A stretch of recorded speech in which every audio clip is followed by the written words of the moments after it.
What is something you know, because of your profession, which you believe everyone should know to make their lives better, easier, or healthier? I work in local news. Let me tell you, local reporters are hungry for stories. They have quotas to fill and are constantly needing new content. So, if you have a problem, contact your local stations. Anything from a negligent landlord, needing a kidney, crooked contractor, or even an unsolved murder will be expedited, because people hate getting negative press. And even if they can't solve your problem, people will usually come out of the woodwork to help, if their heartstrings get tugged enough. That might sound cynical, but I've genuinely seen people's lives changed for the better, because our news did a puff piece on them. The 3 most important things you can do to keep yourself safe during a house fire are super simple and very effective. Have working smoke detectors and carbon monoxide detectors in your home. Also make sure that when you buy a smoke detector, it is a dual sensor type. Detectors can be ionization, which are good at detecting quick, flaming fires, photoelectric, which are good at detecting smoldering fires, or be a combination of both. Dual sensor detectors are slightly more expensive but much more effective than a singular ionization or photoelectric detector. Make sure that smoke detectors are installed as high as possible in every bedroom and hallway. Carbon monoxide detectors should be installed with at least one on every level of the home. In addition, you should have a fire extinguisher easily accessible in the home. Even if you put the fire out, still contact the fire department, so we can ensure it hasn't extended into the walls or ceiling. Close every door you can, when you're asleep or not at home. Even a thin wooden door can greatly slow down smoke and fire spread. One thing that was driven into my head in the fire academy was smoke is fuel. All it takes is the right mixture of oxygen and hydrocarbons to create fire. If you have a fire in your home, and you cannot put it out yourself, safely, that is, make sure you close as many doors behind you as possible while exiting the home. Teach children to shut their bedroom door if they cannot exit the house, and to not hide under their bed or in their closet. They should try to stay in the open, so it's easier for us to find them. Also teach them to make as much noise as possible. Have a plan. Make sure you know where to meet family or other occupants of the home in the event of a fire. Talk to your kids about safe places to meet and make sure they know your home address to tell to the dispatcher. Have numbers available for your insurance and any family or friends you may have to stay with. I work in theatrical lighting. It's pricier, but gaff tape is far superior to duct tape.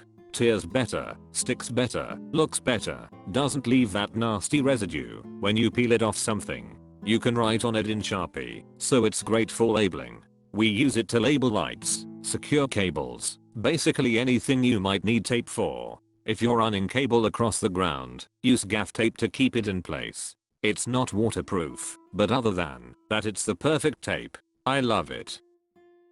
Get a third party to do inspections on homes or rentals before you move instead of who the retail agent or landlord will provide. That third party inspector will be more honest about things that are faulty in the home rather than one that's contracted with the agency. Also, pay attention to services your town will provide and what community projects they are personally engaged in funding. This will affect your property taxes if you buy a home. What is under your house counts. Before buying a home, talk to the city about the sewers and water drainage. Very old systems are sometimes still in use, and if the sewers haven't been upgraded in 100 years, you could have a very unpleasant surprise just down the road. User Try Again Bragg answers a question below the earlier post about what kind of unpleasant surprises. Municipal engineer here. Depending on where you are and how old the various systems are, you can be in for all kinds of fun. Let's start with the short term. Plenty of houses built in the first half of the 20th century made all kinds of shortcuts. Sometimes if there was a spring under the foundation, they'd tie the drain into the sewer, wherein this is major illegal, and once it's found, you're on the hook to repair it. Also, plenty of homes share sewer connections to the main sewer. The connection is called a tap, and the sewer pipe to your home is the lateral. If two laterals connect to one tap, that means you and your neighbor rely on that line. Your neighbor could flush a bucket of golf balls and back up your line. Also, if no easement, a legal agreement for access to repair exists, the neighbor doesn't have to let you repair it. Finally, if it breaks and has to be repairs, many municipalities will not let you keep using one tap. Part of how much of this is permitted requires counting active taps, so they require each property to have a separate tap. You have to pay money to get a new tap on top of the money you pay to fix and replace the lateral. Medium-term old sewers fail all the time. In several of the communities I work with, we scramble to keep on top of sewers as they break, but these systems are so old and haphazardly put together, and the community's so poor, they can't keep up. This results in sewer backups. When these happen, they are both major health hazards and can cause significant property damage. This doesn't mean you need to panic, but if the system isn't older, you might ask a plumber about a backflow preventer or a grinder pump to help protect yourself.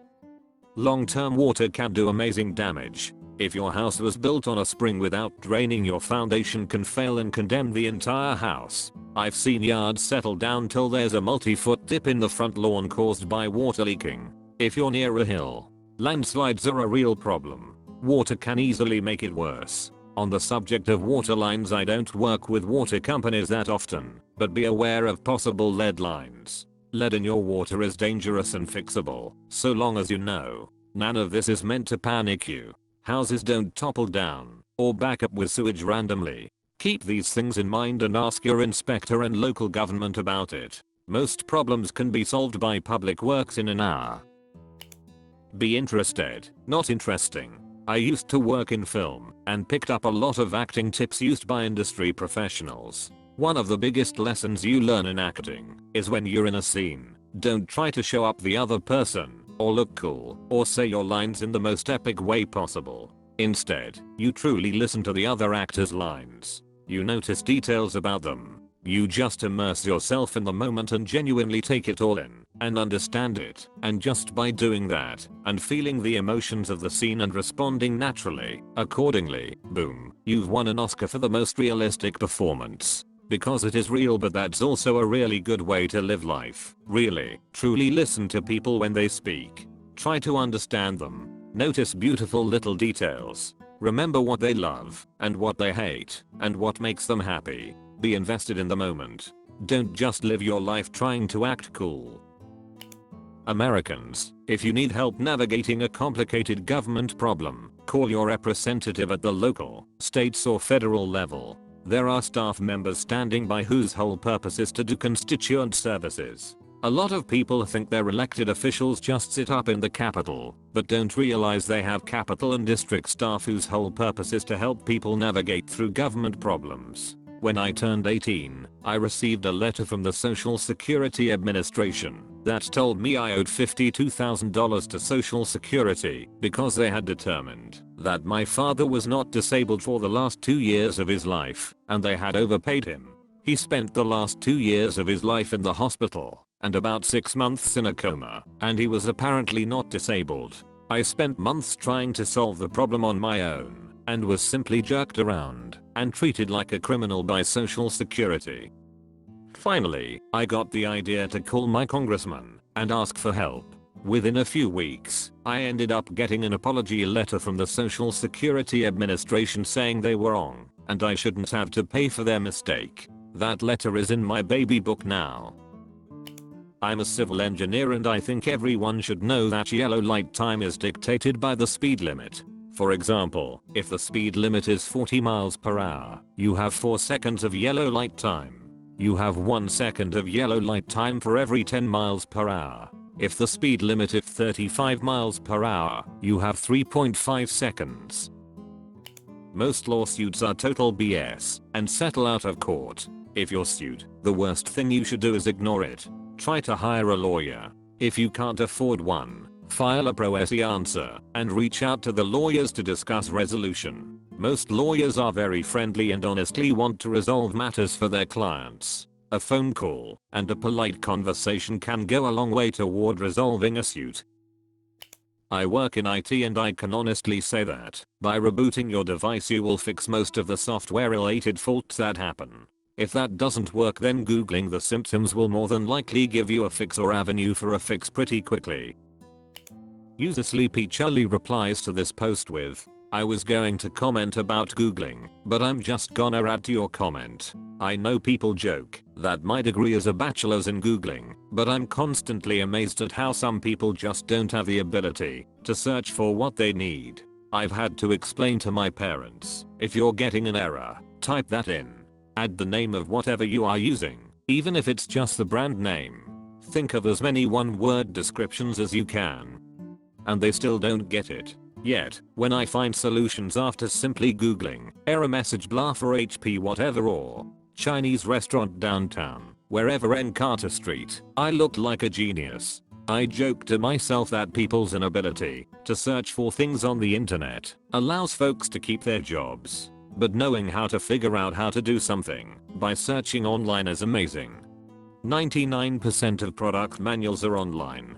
It's great. Hell, I discovered my 68-year-old grandmother knew how to Google better than most other adults I knew, and I'm very proud of her.